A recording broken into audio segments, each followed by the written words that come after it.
दोस्तों अॼु रिव्यू कंदासीं सोप सीरियल वीरन जी बस्ती ड्रामे जो न्यू अपडेट जेका नेक्स्ट एपिसोड अचण वारी आहे उनजी पूरी मालूमात तव्हांखे ॿुधाईंदासीं हिन नंढड़े वीडियो में। हिनखे आख़िर ताईं ॾिसंदा थी सघे त उदासी टीवी यूट्यूब चैनल खे ज़रूरु सब्सक्राइब लाइक शेयर कंदा। इहो सभु कुझु फ्री हूंदो आहे, बसि असांजी हौसला अफ़ज़ाई थींदी आहे।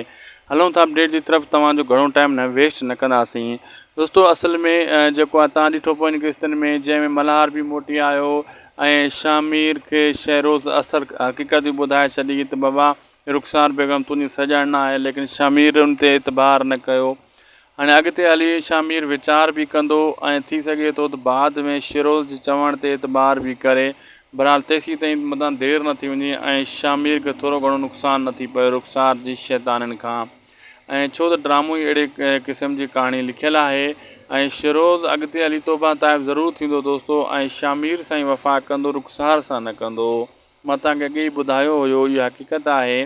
छो त वेरनि जी बस्ती जो नालो ई अहिड़ो ड्रामो आहे, वेरनि जी बस्ती, जंहिंमें सभु हिक ॿिए जा वेरी आहिनि। ऐं शिरोज़ थी सघे थो त कॾहिं उन शैतानी चाल कॾहिं विच में खेॾे बि सही, पोइ बि तौबा ताइब ज़रूरु थींदो। ऐं अहिड़ो बिजार खान बि घटि न आहे। असांखे ॾींदा इजाज़त, लाइक सब्सक्राइब शेयर ज़रूरु कंदा।